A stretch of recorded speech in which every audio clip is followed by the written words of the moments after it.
زید بن حارث رضی اللہ تعالیٰ عنہ کہتے ہیں کہ نبی صلی اللہ علیہ وآلہ وسلم اپنے حجر پر بنی نجار کے ایک باغ میں تھے۔ ہم بھی آپ کے ساتھ تھے۔ اچانک حجر بدک گیا، قریب تھا کہ آپ کو گرا دیتا۔ 6 یا 5 یا 4 قبریں تھیں۔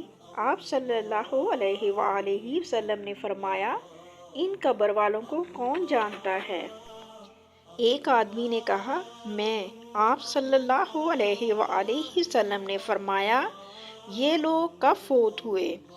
اس نے کہا، زمانہ شرک میں۔ آپ صلی اللہ علیہ وآلہ وسلم نے فرمایا، یہ امت اپنی قبروں میں آزمائی جائے گی۔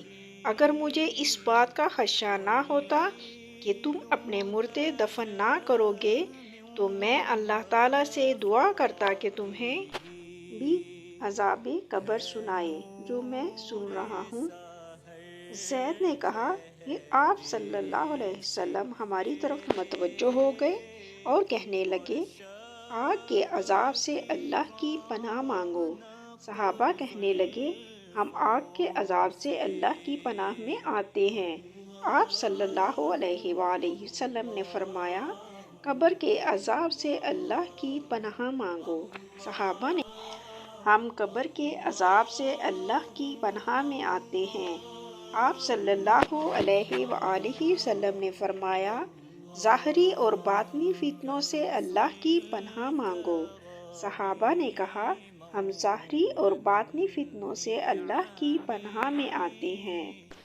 آپ صلی اللہ علیہ وآلہ وسلم نے فرمایا، دجال کے فتنے سے اللہ کی پناہ مانگو۔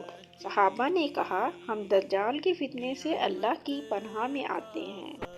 ابو سعید خدری رضی اللہ تعالیٰ عنہ کہتے ہیں کہ میں نبی صلی اللہ علیہ وآلہ وسلم کے پاس آیا۔ آپ بخار میں تپ رہے تھے۔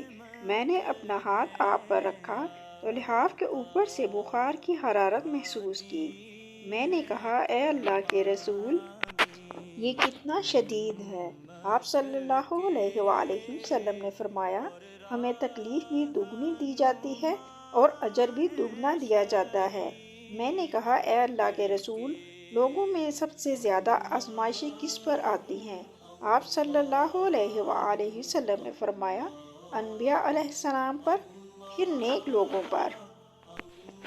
کسی کو محتاجی میں آزمایا جاتا ہے، حتیٰ کہ اس کے پاس صرف وہ چادر بچی جو اسے ڈھانپتی ہے، اور وہ آزمائش میں اتنا خوش ہوتا ہے جتنا تم میں سے کوئی بھی شخص خوشحالی میں مسرور ہوتا ہے۔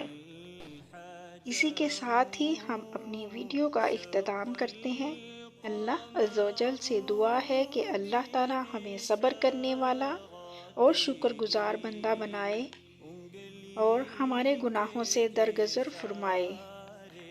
ناظرین، میری ویڈیو آپ کو پسند آئے تو ویڈیو کو لائک، شیئر اور کمنٹ کریں، اور اس کے ساتھ ہی میرے چینل کو سبسکرائب کر لیں اور ساتھ لگے بیل آئیکن کے بٹن کو پریس کر دیں تاکہ میری آنے والی مزید ویڈیو آپ تک بآسانی پہنچ سکیں۔ پھر ملتے ہیں نئی ویڈیو میں، جب تک کے لیے اللہ حافظ۔